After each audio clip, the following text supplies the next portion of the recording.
On today's show, we have an update regarding Aruba's tourism numbers so far this year. Plus, a video depicts how sometimes those who have the least truly gives the most. You won't want to miss this. And Aruba's efforts in preserving the local language, Papiamento, gets praise. 15 on 15 starts right now. Thanks for watching. I'm Yentl Lieuw. Aruba has shown a very strong first half of 2014 when it comes to tourism. Here is a quick update on the numbers according to the Caribbean Tourism Organization, also known as CTO. Aruba received close to 490,000 tourists in the first 6 months of 2014. This represents a 5.3% improvement over the first half of 2013.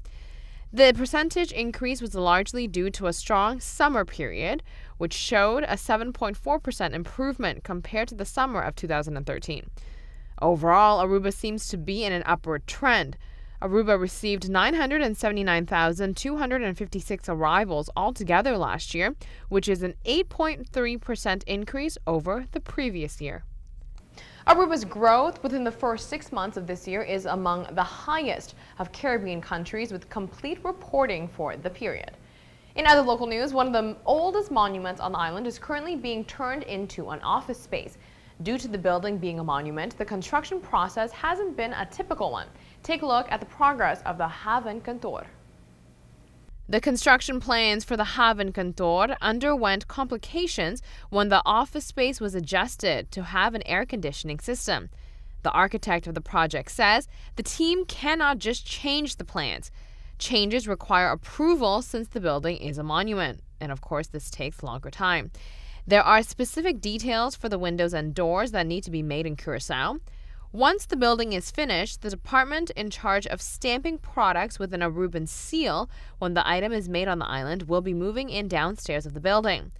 Originally, the upstairs of the building was reserved for courses and workshops, but the new Minister of Culture, Anmar Odeberg, has designated the space for UNESCO to move into.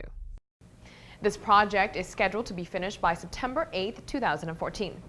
Now, when you think of hotels on the island, how much of their business do you think involves the local market? The Marriott recently hosted an event to thank their partners and customers, but as well to try to gauge the local business sector for end-of-the-year festivities already. We may still be in summer mode, but banquet halls across the island are already thinking about end-of-the-year parties already. The Marriott invited a selective guest list to check out their venue for holiday events. We are celebrating like a Christmas in August. It's a modern Christmas actually, because as you will see, the decoration is totally different as a regular Christmas. This is a party for all our local customers. First of all, to say thank you, and also to start thinking about their end of the year party. So they get excited and maybe they want to come and visit us and see the options that we have for this year. The hotels on the island that have a ballroom, this is where they generate business from the local market. I have been in the industry 14 years, and from each hotel it varies what you have, because it depends on the market, of course. So in general, for a resort, what we do a lot is a lot of weddings, and also we have a lot of events in the local market. But for a corporate hotel in a city, it's totally different. So that question is like, it depends like very much of where you are right now. So I have been in Santiago de Chile, in Grand Cayman, in Puerto Rico, and now here in the beautiful Aruba. Don't go anywhere, because when we come back, we'll prove to you that sometimes it really is true that those who have the least give the most. Stay with us.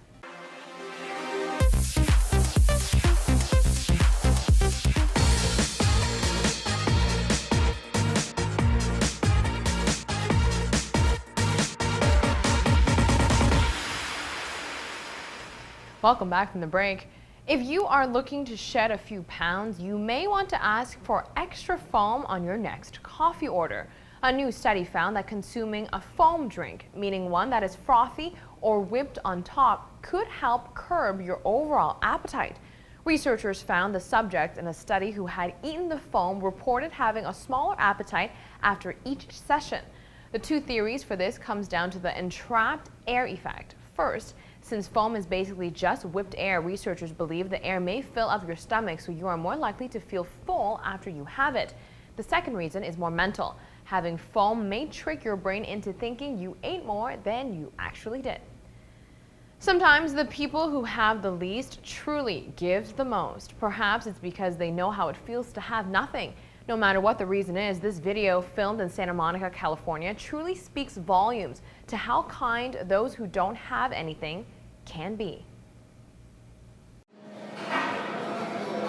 Is there any way I could have some food? Any way I could have some food? I'm very hungry. Thank you. Is there any way I could have some food? I'm very hungry. Could I have some food? Sorry. Thank you. Is there any way I could have some food? Sorry? Is there any way I could have some food? Do you have any extra food? Yeah, very hungry. It's good.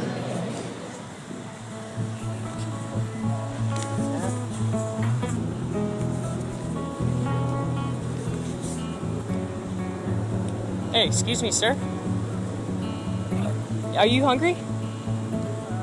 Because we actually just bought some food to give to someone, and we were wondering if you would like it. I mean, it's 2 burgers and fries and a drink. Would you like it? You hungry? All right, yeah, of course, man. Yeah, of course. Have a good day, man.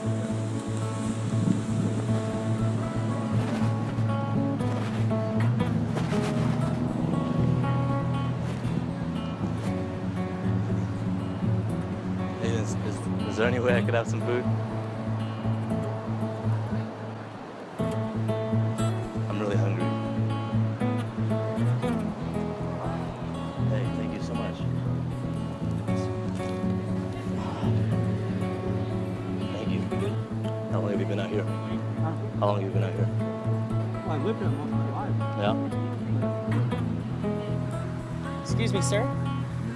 Hey, I'm just paying it forward, and I'm actually just helping people that are in need, and I want to give you some like $10, so you can. Yeah, no problem, man. Give me a hug. Give me a hug. Hallelujah. Thank you, brother. Have a great day. Yes, sir. I'm not from around here, man. Neither. No, where you from? I'm from Florida. Florida. Man, how'd you get out here? Yeah. You don't happen, you don't happen to have a dollar I could have? Spare a dollar? Yeah, you can get $1 for it. Hey, thank you so much. Yeah. God bless you. You give me $10. Hey, thank There you you. go. Appreciate it. Don't worry about it. Thank you. What's your name? Jimmy. Jimmy? Jeremy. God bless you. Hey, Jimmy. Take care, okay? Have a good one. Thank you.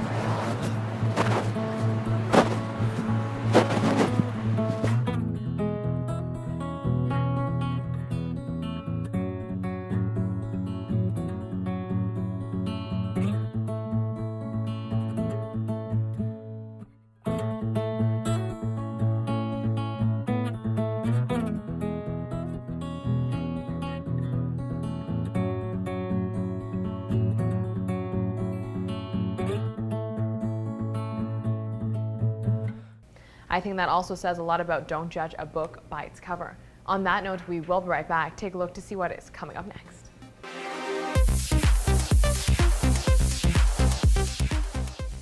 Generally speaking, the community of Aruba is very protective when it comes to the local language, Papiamento.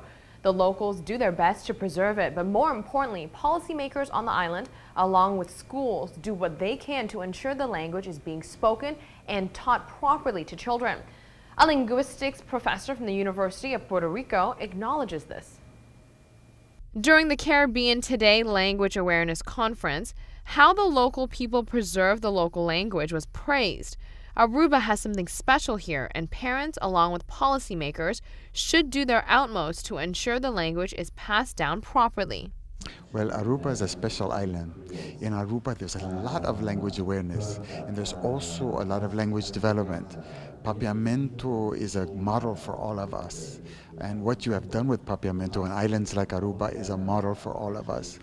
The amount of awareness there is on this island about Papiamento is very high. You don't see this in a lot of other Pacific islands, a lot of other Caribbean islands. Besides for the will from the people to protect the local language, investments are also being made within schools to guarantee the language is taught and that the students have the proper resources to learn from. You see that here in the schools, there are lots of things being done to promote Papiamento. You have materials being made. You have teachers teaching Papiamento in the schools.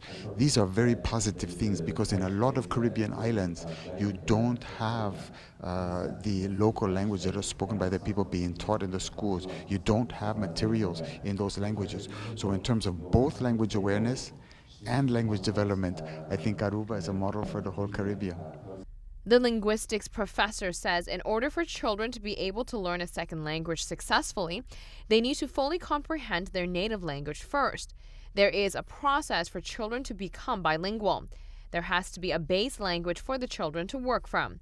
Dutch is very important on the island. To ensure success for the kids to learn more languages, the first area of concentration and focus needs to be on Papiamento. Yes, your language base has to be good, and the best way to get a good language base is in your own language, Papiamento. If you get a good base in your own language, Papiamento, first, then you can learn Dutch easily. But if you have to go from the known to the unknown, from what the children know to what they don't know. So if they can get a good base in Papiamento, reading and writing in Papiamento, it will be easy for them to learn to read and write in Dutch.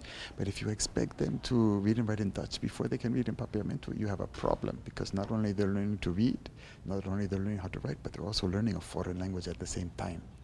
So this is why the Dutch people are so good in foreign languages. Many Dutch people can speak English. Why?